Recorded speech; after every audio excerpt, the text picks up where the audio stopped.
మీ కుటుంబ శాంతి, ఆరోగ్యం, ఆర్థిక అభివృద్ధి కోసం రుద్రాక్ష మహాపూజలో తప్పక పాల్గొనండి. ఇప్పుడే నమోదు చేసుకోండి. నమస్తే, welcome back to Suman TV. Present మనతో పాటు ఉన్నారు family counsellor, motivational speaker, public speaker Rajaniramma గారు. నమస్తే మ్యామ్. నమస్తే నవీన. మేడం, మనం ఈ వీడియో చాలాసార్లు మాట్లాడుకున్నాము. అంటే రాత్రి 10:30 తర్వాత కొంతమంది అమ్మాయిలు, అందరి గురించి కాదు, కొంతమంది అమ్మాయిలు ఏంటంటే లిఫ్ట్ అడిగి అబ్బాయిల్ని అలాంటి కార్యక్రమాలు చేయడానికి, అంటే ఇదంతా కూడా డబ్బుల కోసమేనా? నేను ఒకసారి కుక్కట్పల్లిలో నేనే చూశాను. కుక్కట్పల్లి కొంచెం మార్కెట్కి వెళ్ళినప్పుడు ఆల్మోస్ట్ 9:30 అయిన టైము. కొంచెం యంగ్స్టర్స్ అమ్మాయిలే మాస్కులు పెట్టుకొని అబ్బాయిల దగ్గరికి వెళ్ళి, అబ్బాయిలే కాదు పెద్ద పెద్ద వాళ్ళ దగ్గరికి కూడా వెళ్ళి మాట్లాడడము. అంటే ఇదంతా కూడా డబ్బుల కోసమే చేస్తున్నారా? ఇంకా గట్టిగా చెప్పాలంటే ఒళ్ళు అమ్ముకొని సంపాదించుకుంటున్నారా అని అంటే సిటీలో ఇలాంటి కార్యక్రమాలు బాగా జరుగుతున్నాయి. బాగా తయారైపోయారు. మన చదువుల కోసం వచ్చిన వాళ్ళు కానీ, వాళ్ళకి సరిగ్గా డబ్బులు రాక, శాలరీ రాకో, మరి లగ్జరీ లైఫ్ కోసమో, అంటే ఒక్కసారి వాళ్ళ గురించి మనం మాట్లాడుకుంటే, అంటే ఒళ్ళు అమ్ముకుంటూ సంపాదించుకుంటున్నారా అని అంటే అది అలాగే తయారయ్యారు ఎక్కడ పడితే అక్కడ. ఇది మనకు ఈ కల్చర్ చాలా సంవత్సరాల నుంచి ఉంది. ఇది అక్కడ ఇందిరా పార్క్ దగ్గర, సంజీవయ్య పార్క్ దగ్గర వరుసగా నుంచి ఉంటారు టీనేజ్ పిల్లల దగ్గర నుంచి. నాకు అసలు అర్థమయ్యేది కాదు. వెళ్ళి మళ్ళాగా వచ్చిన వాళ్ళేమోలే పార్క్కి సరదాగా అనుకునేదాన్ని.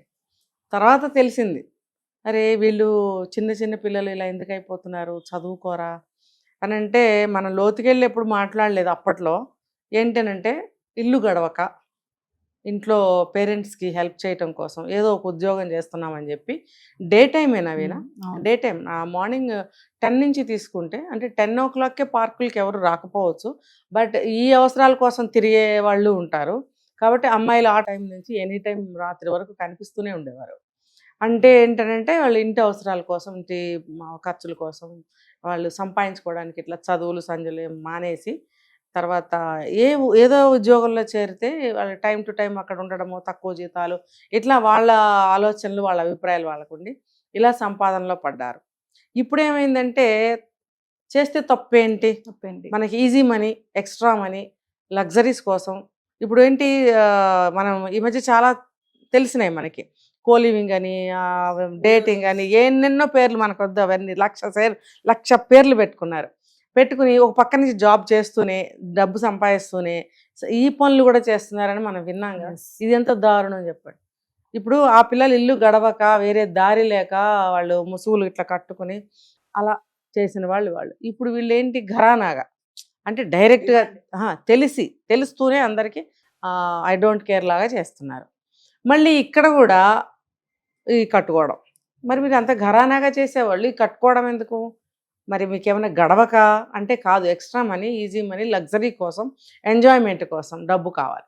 ఇది మళ్ళీ ఎవరైనా తెలిసిన వాళ్ళు చూస్తే ఇంటి దగ్గర చెప్తారు. మరి ఆ భయం ఉన్నప్పుడు ఈ పని చేయడం ఎందుకు?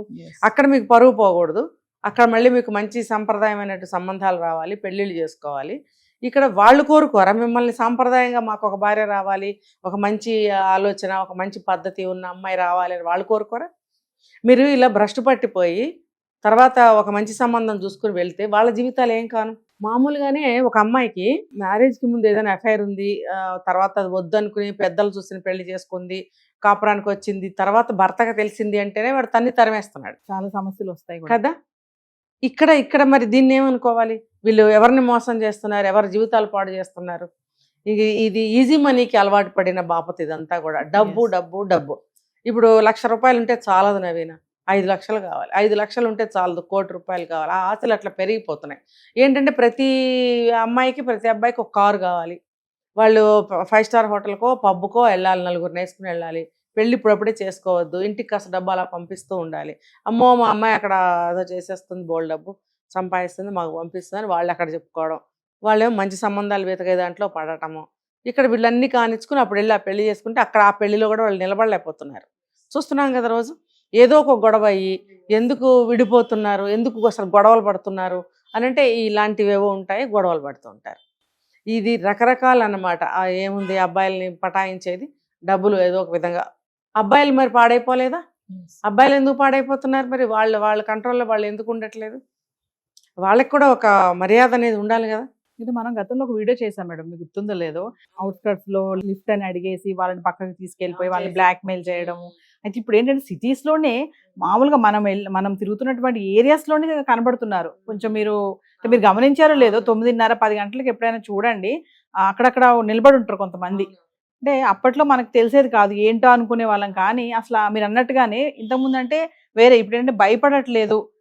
అంటే ఈ తప్పేముంది ఇది మేము చేస్తే, అంటే ఇది డబ్బుల కోసము లగ్జరీ లైఫ్ కోసమే అంటారా? ఖచ్చితంగా అంతే. రెండోది ఏంటంటే స్వేచ్ఛ.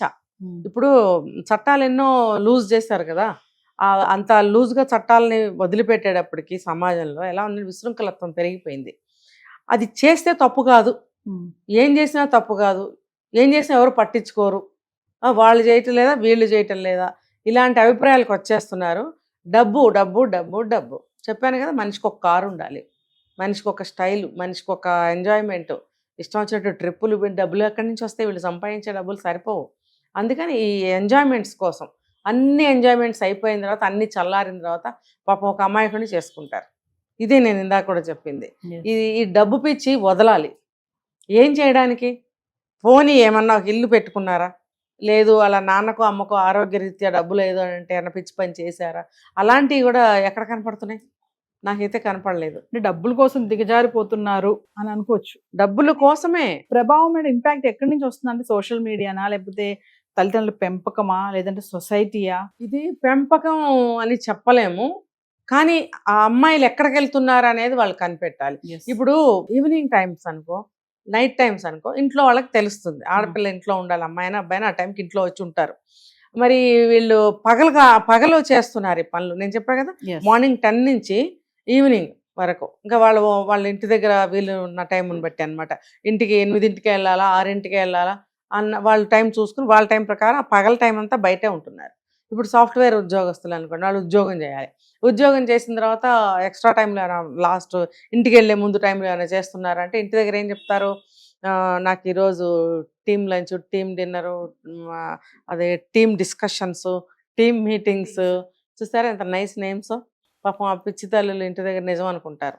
వాళ్ళకి తెలియదు కదా టెక్నాలజీ ఉద్యోగాలు, తెలియదు వాళ్ళకి. ఆహా అవునా, మరా త్వరగా అన్నం తిని అలసిపోయి త్వరగా పడుకో, ఇలా పాపం అంటుంటారు. వీళ్ళకి అన్నీ అయిపోయే వస్తారు, వాళ్ళతో కలిసి తినడాలు తిరగడాలు దొరలటాలు అన్నీ అయిపోయిన తర్వాతే వస్తారు. ఇక్కడేమో తల్లికి రోజు ఎన్నిసార్లు మోసం చేస్తారు తల్లిదండ్రులకి కదా, వాళ్ళ ఆత్మవంచన అది తెలుసుకోవాలి. మీరు డబ్బు దేనికి సంపాదిస్తున్నారు, ఫస్ట్ ఆ క్వశ్చన్ వేసుకోవాలి. మీరు నీతి మార్గంలో డబ్బు సంపాదించండి, తప్పులేదు, డబ్బు కావాల్సిందే, కానీ నీతి మార్గంలో మీరు సంపాదిస్తున్నారా? నువ్వు ఒక ₹1,00,00,000 జమ చేసుకున్నావు అనుకుందాము, నువ్వు ఎలా సంపాదించావు అంటే నీ ఆత్మకి చెప్పుకోగలవా నువ్వు ఎలా సంపాదించావు? అవినీతి మార్గంలో నువ్వు వ్యభిచారం చేసి సంపాదించాను అని సమాధానం చెప్పుకుంటే నీకు అసలు అది తిన్నది కూడా అరుగుతుందా? రేపు పెళ్లి చేసుకుని భర్త దగ్గరికి వెళ్ళాలి, పిల్లలు పుడతారు, నువ్వు డబ్బంతా ఖర్చు పెట్టి ఒక కారు కొంటావో ఒక ఇల్లు కొంటావు అనుకుందా, ఊరికే ఎగ్జాంపుల్. అవి అడుగుతారు, వాళ్ళు ఏమని చెప్తావు సమాధానం? డబ్బు ఎక్కడదంటే పుట్టింటి వాళ్ళు ఇచ్చారని చెప్తావా, నువ్వు ఆఫీస్లో సంపాదించానని చెప్తావా? సాఫ్ట్వేర్ వాళ్ళకి ఎంతెంత జీతాలు వస్తాయో ఆ ర్యాంక్ని బట్టి అందరికీ తెలుస్తుంది. నువ్వు ఇన్ని కోట్లు సంపాదించానంటే ఎవరు నమ్ముతారు? కాబట్టి ఆత్మకి చెప్పుకోవాలి. మనస్సాక్షి దేనికైనా కోర్టు, ఆ కోర్టులో మనకి మనసే సాక్షి, అక్కడ చెప్పుకోవాలి ఏదైనా కూడా. నువ్వు ఎలా సంపాదించావంటే నువ్వు దగ్గర సమాధానం ఉండదు. నువ్వు బ్లఫ్ చేస్తావేమో ఆ సమయానికి, కానీ తర్వాత నీకు నిద్ర పట్టదే. నీకు మనసు అంటూ ఉంటే నీకు నిద్ర పట్టదు. కాబట్టి మనసుకి చెప్పుకోవాలి. రూపాయి సంపాదించినా మన నీతి మార్గంలో సంపాదించే గుండె మీద చేసుకుని హాయిగా నిద్రపోవచ్చు. Thank you.